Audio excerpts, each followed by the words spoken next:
Welcome to the GEMDS video training series. In this video, I'll show you how to configure the DHCP Server feature on the ORBIT MCR. The ORBIT MCR's DHCP Server feature is a service and can be enabled to serve IP addresses to connecting DHCP clients. In fact, multiple DHCP pools can be set up at once, each having its own unique subnet. However, before the DHCP server is enabled, each DHCP pool has to have one of the ORBIT MCR's interfaces in its subnet. I'll go over more of what that means in a minute. An example need for multiple DHCP pools is such. Your ORBIT MCR has a group of similar hosts connected off of each Ethernet port, as well as a third group that connects via the Wi-Fi access point. You want to give each group a different subnet so that you can manage IP addresses and how data flows in your network.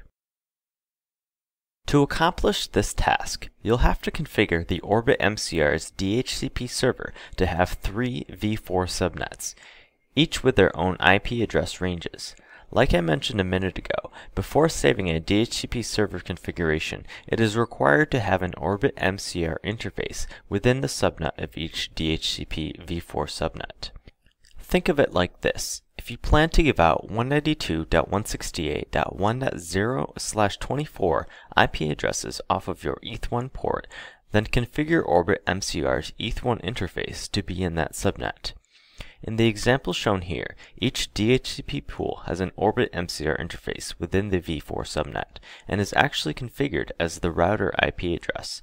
Therefore, each DHCP client's default gateway will point back to the ORBIT MCR. Now let's set this up using the ORBIT MCR's web GUI.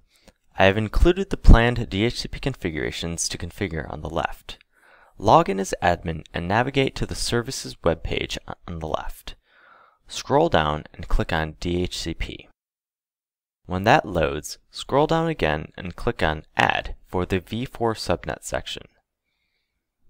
In the subnet mask field, enter the v4 subnet that will be used for the first DHCP pool and press Create. Enter the remaining information as best fits your system. I will continue using the example pool of IP addresses.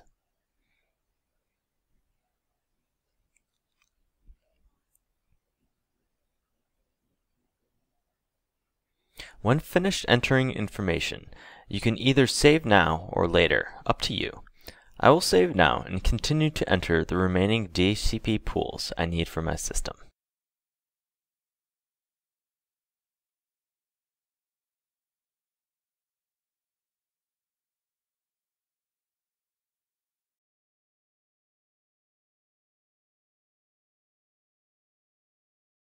Going back to the main DHCP page, 3 DHCP pools are displayed as just configured.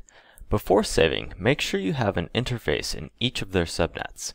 Going back to the home screen, ETH1, ETH2, and the Wi-Fi interface each fits into one of the configured v4 subnets.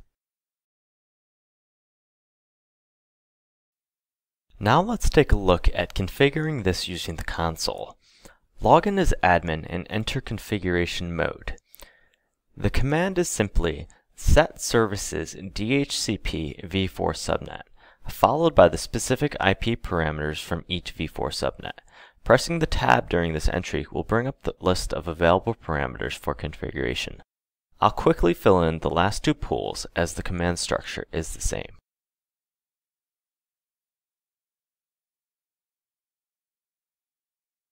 To verify the configuration, type show services DHCP. This will bring up the configured DHCP v4 subnets and should look similar to what is displayed on our notes to the left. When it's satisfied, commit the configuration. I hope this video was helpful for you, and for additional information, visit our website at www.gemds.com.